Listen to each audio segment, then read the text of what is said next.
یہ میں صرف ایک چھوٹی سی بات کہنا چاہتی ہوں، پوری اپنی عوام سے کہنا چاہتی ہوں، کسی اور سے نہیں۔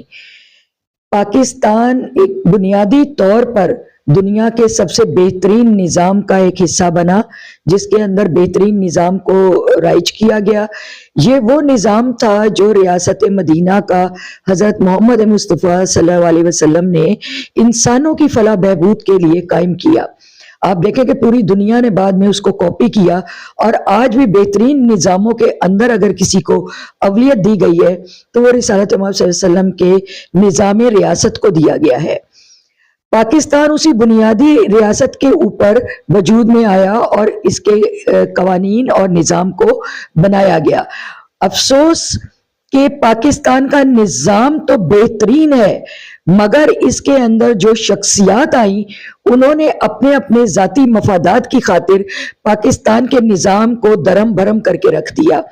ادارے بھی موجود ہیں پاکستان کے اندر، ہر ادارہ موجود ہے، مگر کیونکہ شخصیات آئیں اور شخصیات جو تھی وہ عوام کے نوکر کی صورت میں آئیں، تنخواہ لینے والا نوکر ہے عوام کا، اور اس نے اس تمام ترتیب کو بگاڑ کے رکھ دیا جو نظام ریاست کا نظام چلانے کے لیے بہترین اداروں کا وجود رکھا گیا تھا۔ تو بہرحال آئین بہترین تھا، قانون یہاں کے بہترین تھے، یہاں کا جسٹس دنیا مان رہی تھی، یہاں کی عدل انصاف کو دنیا مان رہی تھی، اور یہاں کی قوم کی صلاحیتوں کا جو لوہا ہے وہ پوری دنیا تسلیم کر رہی تھی۔ مگر 27ویں ہو، 26ویں ہو، 18ویں ہو، کوئی بھی ترمیم ہو، وہ ذاتی مفادات کے اوپر رکھی گئی ہے اور میرٹ کا قتل کیا جا رہا ہے۔ پاکستان میں اب کوئی میرٹ نام کی چیز نہیں رہ گی، ڈکٹیٹرشپ ہے، اور ڈکٹیٹرشپ ایسی ہے کہ جو کوئی آواز اٹھائے گا اس کو قتل کر دیا جائے گا، زبان کاٹ دی جائے گی، یا وہ سلاخوں کے پیچھے بند کر دیا جائے گا۔ اس وقت کسی کو جرت نہیں ہے کہ کوئی ان ڈکٹیٹر شخصیات کے پیچھے جائے جنہوں نے کہ پاکستان میں انارکی پیدا کر دی ہے۔ میں صرف یہ کہنا چاہتی ہوں کہ اسے میرٹ کا قتل ہوا ہے، تمام اداروں کو تالے لگا دیں، اور اب کوئی ضرورت نہیں ہے، کیونکہ کہیں کسی کی کوئی آواز، عوام کی حق اور مظلوم کی صدا کو کوئی سننے والا نہیں ہے۔ اب تو 4 پیسے دیے جائیں گے تو آپ کو کوئی اسٹیٹس ملے گا، آپ کو پارلیمنٹوں کو سب سے پہلے جتنی ہماری پارلیمنٹ ہیں ان کو تالے لگا دیے جائیں، سینٹ کو تالا لگا دیا جائے، کہیں کوئی قانون سازی نہیں ہے، کیونکہ جب قانون ہی نہیں آپ پاکستان کے اندر مان رہے، آپ نے ڈکٹیٹرشپ کو رائج کر دیا ہے، بائی فورس رائج کیا ہے، یعنی یہ ڈیموکریسی کا کوئی حصہ نہیں ہے۔ جو سول ڈیموکریسی اس وقت پاکستان کے اندر رائج کی گئی ہے کہ آپ کو بادشاہی نظام دیا گیا ہے، وہ بھی ظالمانہ سفاکانہ۔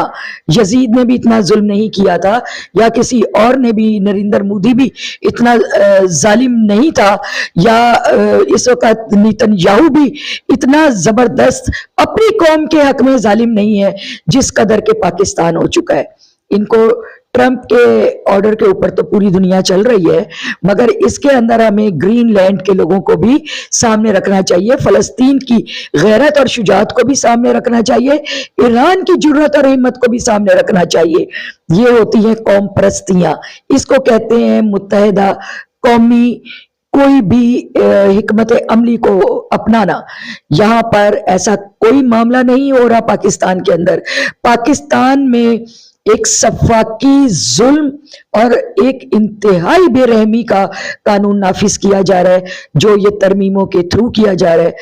ترمیم ہونی چاہیے تھی کہ یہ بلڈنگیں نہ گرتی، آگ نہ لگتی۔ آج گل پلازا کے اندر 11-12 گھنٹے ہو چکے ہیں، مگر جو یہاں کے ناظم صاحب ہیں، جو یہاں کے ایڈمنسٹریٹر صاحب ہیں، سب اپنے اپنے گھروں میں آرام کی نیند سو رہے تھے جب ہمارا کراچی جل رہا تھا، جب گل پلازا کے اندر لاکھوں لوگ ہیں۔ آپ کو پتا ہے کہ اوپر فیملیز رہ رہی ہیں، نیچے 3 اسٹیپ کے اندر کاروبار ہو رہے ہیں، اور بڑے بڑے گودام ہیں اس کے اندر۔ KEC آپ نے اٹھا کر بیچ ماری، آپ نے PIA اٹھا کر بیچ ماری، آپ نے زمینی، میں شارٹ کرتی ہوں اس چیز کو، کہ آپ نے زمینی راستے بیچ دیے، پرائیویٹ کر دیے۔ رائٹ. آپ نے اب پی ٹی جو ہے ہمارا پی ٹی وی اس کو بھی آپ نے کر دیا. آپ نے کون سا ادارہ چھوڑا؟ وہ ادارے جو سیکرٹ ہوتے ہیں، جہاں ملک اور قوم کے خاص اہم ترین راز موجود ہوتے ہیں، اور وہی حفاظت کی جگہیں ہیں، وہی عوام کے اوپر اثر انداز ہوتی ہیں. آپ نے تینوں راستے غیروں کے ہاتھ میں بیچ مارے جو کمیونیکیشن کے تھے. آخر میں بچا آپ کے پاس پی ٹی وی، تو آپ نے عوام کو اس سے بھی محروم کر دیا. وہاں پر بھی آپ ڈکٹیٹرشپ کی بات کر رہے ہیں.